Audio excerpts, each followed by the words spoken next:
Welcome to Autumn Approved, a channel where we review all things that make parenting easier and also to see if my daughter Autumn approves. Automobiles. On this episode, we are looking at the Famileasy Stroller Wagon. This wagon is from a company based in Toronto, Canada. It retails for $650 Canadian plus the cost of shipping.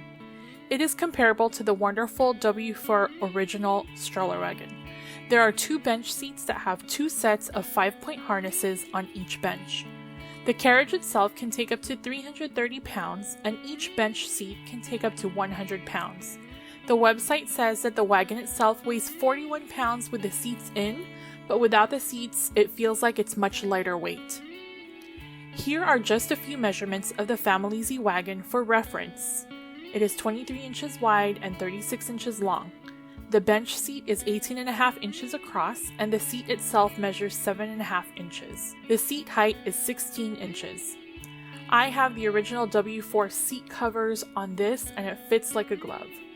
Unlike the Wonderfold, there is only one height slot for the harness, and you can adjust the strap tightness versus being able to move the harness to different slot heights as shown in the seat cover. The Famileasy has two sets of adjustable handlebars, and the handlebar height I have it set on here is 41 inches, which is comfortable for my height.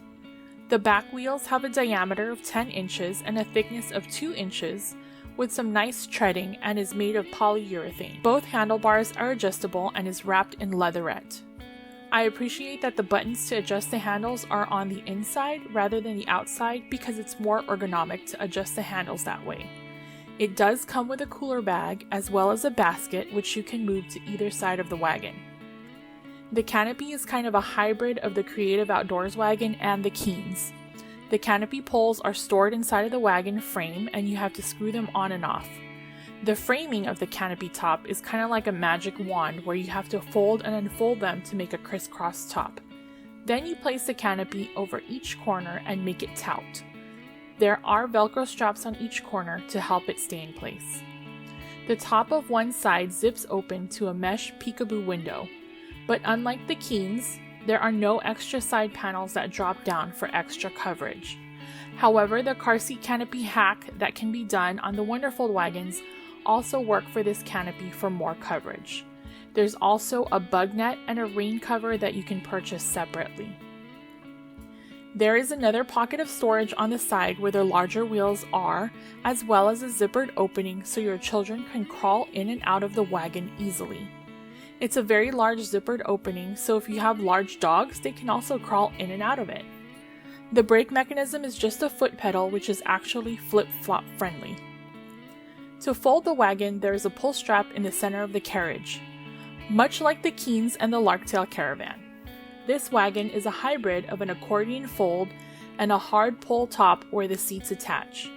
Because it is made of aluminum, it is very lightweight, and without the seats it can fold very slim.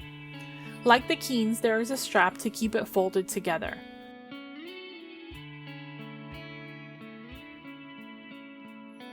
To unfold, it's just a matter of unhooking the strap and pushing down on the bottom of the carriage until it locks in place.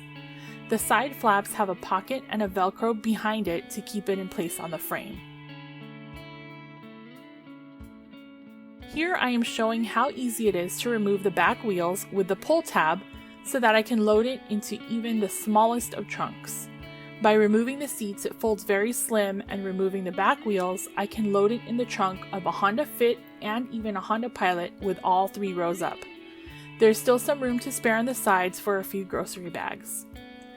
It's also easier for me to load and unload it without asking my hubby for help because it's not super heavy. So now the piece de resistance, the terrains. Here we are at the local beach with the park right next to it. On the bumpy, rugged grass, it was so easy to maneuver even with all the weight inside. I forgot to bring the 75-pound dumbbell, so inside the wagon with my daughter is our diaper bag and the middle seat to our Honda Odyssey van, which is pretty heavy. The wagon handled the weight like a champ, and I could cruise through the bumpy grass with ease. Once we got onto the sand, it definitely flopped pushing it, but pulling it leading with the big wheels, it fared like the Larktail Caravan did, and it wasn't terrible. I think it's doable with someone pushing while another person pulls. If you lead with the big wheels, you can get through even the softest of sand. Here we are walking through the neighborhood with my cousin sitting in the carriage while my daughter rides on the bench seat. We are walking down an incline and I still felt like I had a good handle on the wagon even with the weight inside. I could turn and maneuver through the incline of the street without feeling like the wagon was veering to one side like I did with the Wonderfold W4S 2.0. And I think that's because of just how lightweight the wagon itself is. On the small to medium-sized river rocks, you still have to lead with the larger wheels, but it was doable. Not great maneuverability through the rocks, but not terrible either. On the sandy gravel terrain, it was still a smooth push. I would compare the push of this wagon to the Larktail Caravan, but with easier maneuverability. I think the dimensions of this wagon makes it maneuver better than the Caravan because it doesn't feel quite as long. I'm not a fan of the canopy since it's not a quick setup or breakdown, but I like that the canopy poles are contained in the frame. Overall, this is a great wagon, especially for parents who need 3 or more 5-point harnesses. And it's especially great for our Canadian parents because I know there aren't too many options in Canada that will ship there without outrageous shipping fees. As always, please let us know if you have any questions. Until next time!